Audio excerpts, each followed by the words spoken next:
You know, I was asked today to attend a luncheon that was sponsored by the Business Chronicle that honored 6 heroes in the community. And I can tell you that if the selection committee had known each of your stories, that you would have been the ones honored today. You are the heroes. The men that we're celebrating today are graduating from a past life. It's a street life for most people. It's a past life of disillusionment and homelessness, and they're graduating to a new life of hope and opportunity.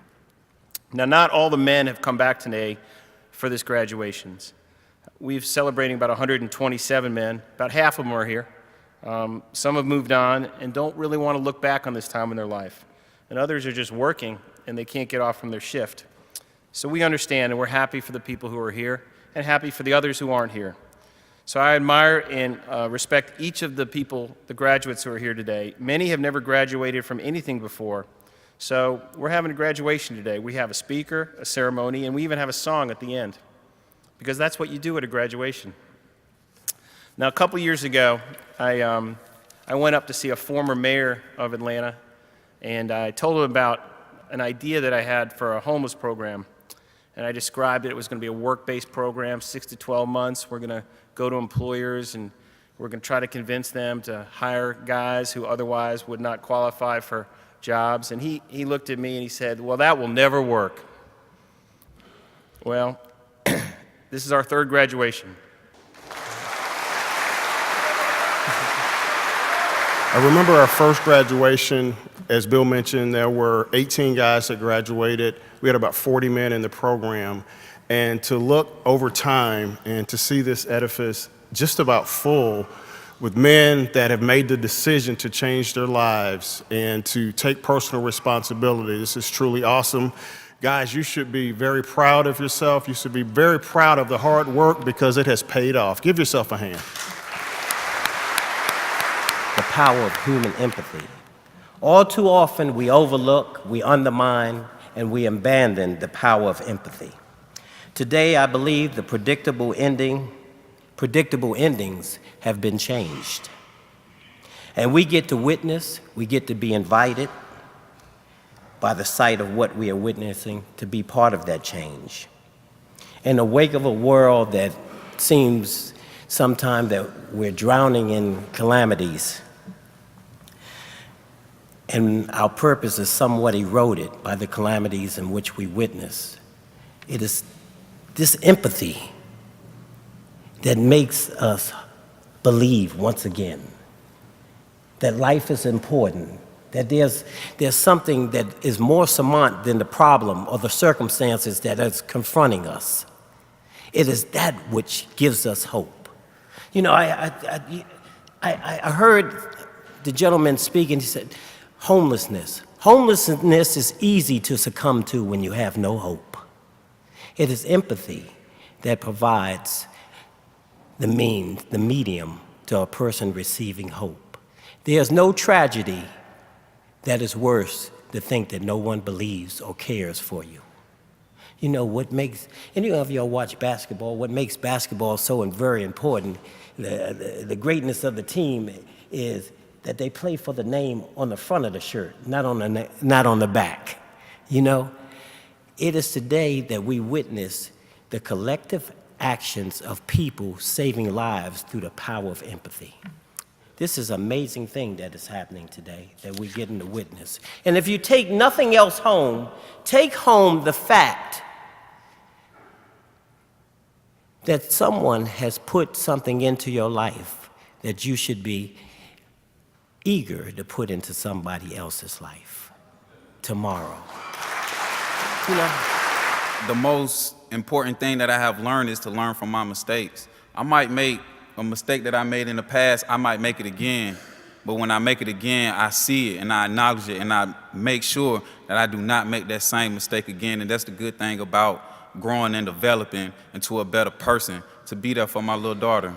You know, and it blesses me to see her here, because this was like, I wanted her to be proud of her daddy, what her daddy has done, where her daddy has come from. I came from the bottom, But now I'm not gonna say I'm on top, but I'm floating and I'm afloat, and I can keep it going, and I can just progress. I can just grow, and that's the good thing about it. I want to thank my higher power for even allowing me to come to this program. I want to thank Phil Hunter for accepting me in this program. I want to thank my grandma for never stop praying for me. It's an honor to be standing here before my fellow Georgia workers. First of all, I just want to give thanks to God. And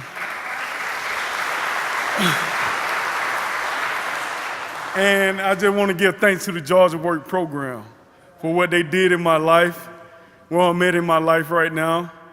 I'm very grateful, and I give all thanks to Georgia Works.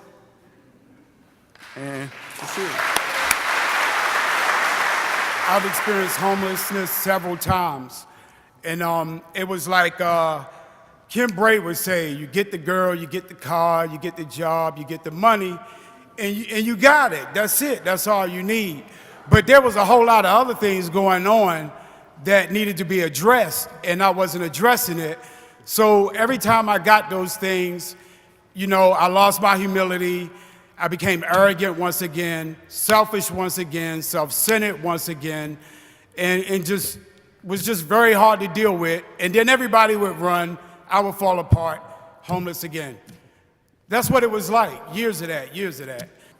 And that was it, you know, from there on, just by listening to what I was being told, do what I was being told, and changing my thinking. All of the thoughts that I had were wrong. The way I treated people was wrong, you know, and I had to deal with that. I had to deal with my spirituality. I had to deal with my emotions. I had to deal with my physical health and my mental health. And those were the core things. He had mentioned the word core. All of that other stuff didn't matter, because every time I got those things, because I didn't do anything for my own self-improvement, I always failed. And today, I'm back with my family. We live in Roswell.